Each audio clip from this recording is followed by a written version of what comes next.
He crossed the line, literally. A tourist, convinced that the traditions of the royal guard were just part of his vacation entertainment, draped an arm over the guard and mocked his silence. The crowd laughed, cameras clicked, but no one expected the guard's response to leave everyone speechless. What happened next was a lesson no one would forget. But let's start from the beginning. It was exactly noon at Buckingham Palace, the kind of crisp, sunny day that made London seem like a postcard come to life. Standing tall and unwavering, Vincent Hargreaves, a royal guard with 7 years of impeccable service, took his position. His scarlet uniform was as flawless as ever, the glint of polished buttons catching the light. The iconic bearskin hat sat firm atop his head, a symbol of tradition, discipline, and pride. Around him, the crowd of tourists buzzed like a restless hive of bees. Among the throng, one voice rose above the rest, a grating nasal drawl. "Hey, buddy, crack a smile, will ya?" shouted an American tourist, his baseball cap emblazoned with "I love London." A hamburger wrapper peeked out of his pocket, a symbol of his disregard for the decorum of the moment. Vincent didn't flinch. Why would he? This wasn't his first encounter with such antics. He had endured worse, teenagers making faces, children sticking their tongues out, even the occasional selfie taker trying to sneak behind him. But this one had the energy of someone who believed their plane ticket came with an all-access pass to disrespect. The tourist wasn't deterred by Vincent's stoic silence. Oh no, this was a man on a mission. "Yo, are you a robot?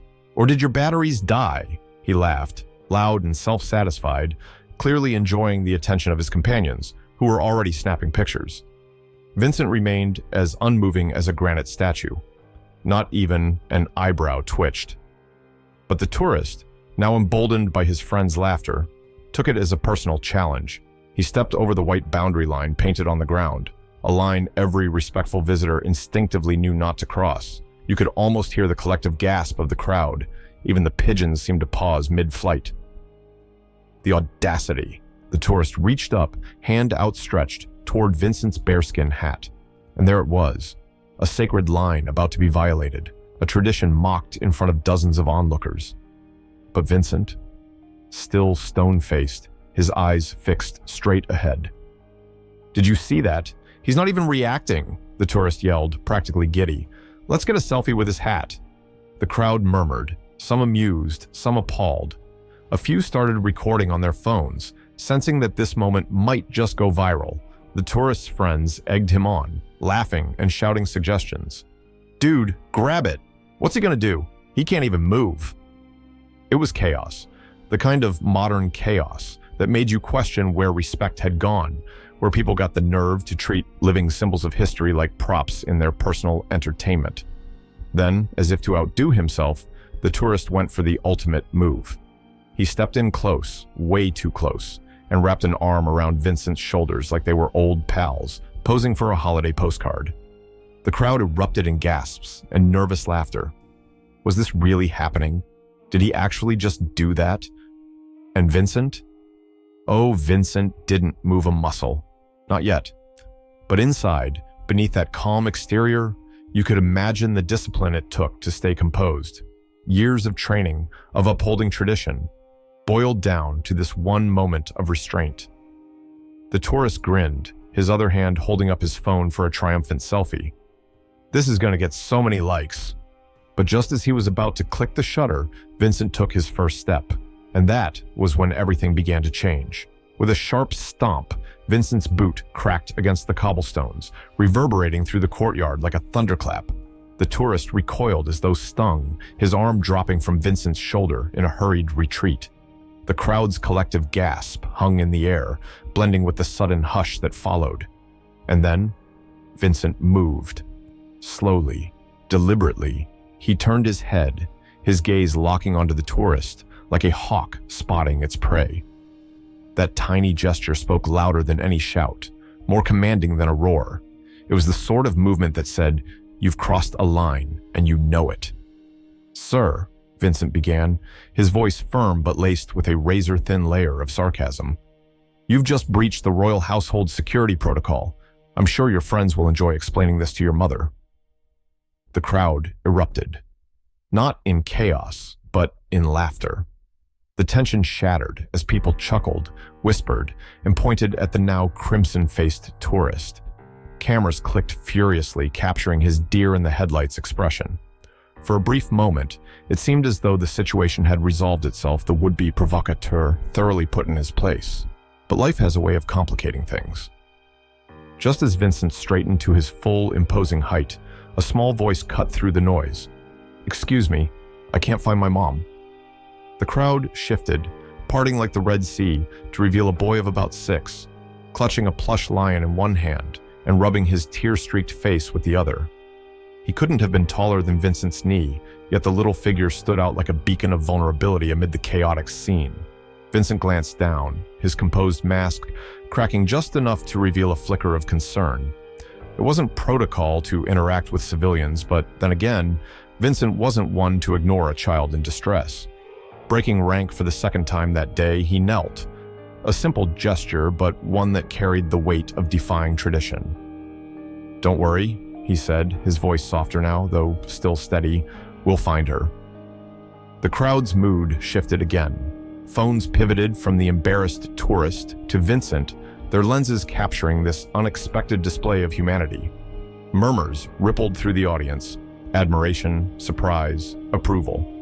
And yet the tourist, still nursing his bruised ego, couldn't leave well enough alone. "See?" he scoffed, loud enough for everyone to hear. "He's breaking character for a kid, but not for us. What's the big deal? It's just a show. You're here for us, man." There it was, the entitlement, the audacity to frame tradition as mere performance art for his amusement. The crowd didn't laugh this time. Instead, there were murmurs of disapproval, shaking heads, a palpable shift in the air. Vincent stood, the boy now holding his hand. He fixed his gaze on the tourist once more, and when he spoke, his words cut through the murmurs like a blade. "A show?" Vincent's voice was calm but carried the weight of centuries. "This is not a show. This is history. This is tradition, and you just tried to make it about yourself." The words hung heavy in the silence that followed. Even the most vocal spectators seemed to hold their breath. The tourist opened his mouth as if to argue, but no sound came out. He was, for once, utterly speechless. As if on cue, the boy's mother emerged from the crowd, rushing to scoop her son into her arms with tearful gratitude. Vincent, now back to his imposing posture, gave the slightest nod before returning to his place. It was as though nothing had happened, though everyone watching knew better. The cameras that had once been aimed at the tourist were now focused solely on Vincent. And as the tourist slunk back into the crowd, the hum of whispers carried a clear message. Respect had been restored. The atmosphere shifted dramatically, as if the air itself had grown heavier. A voice from the crowd rang out, cutting through the tension like a knife. "Respect their work. This is culture, not a circus." It was as though the floodgates had opened. Other voices joined in, echoing sentiments of respect and outrage. "Leave him alone. Do you even know what they represent? Grow up, man." The tourist, previously brimming with confidence, now looked like a child caught stealing cookies. His face reddened further and his bravado started to crack. "Come on, I was just joking," he stammered, raising his hands defensively. But his excuses fell flat, drowned out by the disapproving murmurs of the crowd.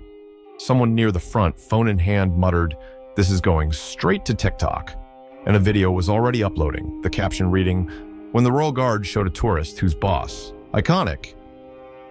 Meanwhile, Vincent, the ever unshakable figure at the center of it all, completed his act of kindness.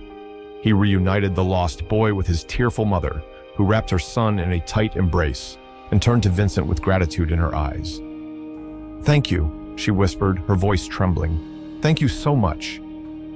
Vincent offered her a polite nod, the faintest hint of a reassuring smile breaking his otherwise stoic demeanor.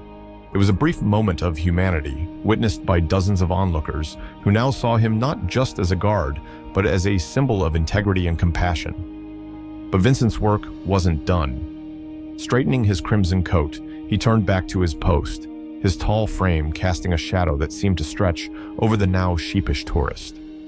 Before resuming his stance, Vincent fixed the tourist with a look that could pierce steel. His voice, calm yet unyielding, carried the weight of tradition and dignity. "Welcome to London," he said with measured precision. "I hope this visit leaves a lasting impression." The words hung in the air, and for a moment, you could hear a pin drop. Then, like the crescendo of a symphony, the crowd erupted into applause. Cheers mixed with shouts of approval, and phones captured every angle of the moment. The tourist, realizing he had officially become the villain of the day, slinked back into the anonymity of the crowd, his swagger completely deflated. As Vincent adjusted his bearskin hat and resumed his position, he became once again a statue of resilience. The crowd, however, saw him differently now. There was something more imposing, more commanding about him, as though the entire history of the Royal Guard stood behind him in silent solidarity. Online, the incident spread like wildfire. Within hours, the clip of Vincent's calm, dignified response had gone viral. Comments flooded in, brimming with admiration and outrage. This is what tradition looks like, massive respect to the Guard. Finally, someone puts these entitled tourists in their place.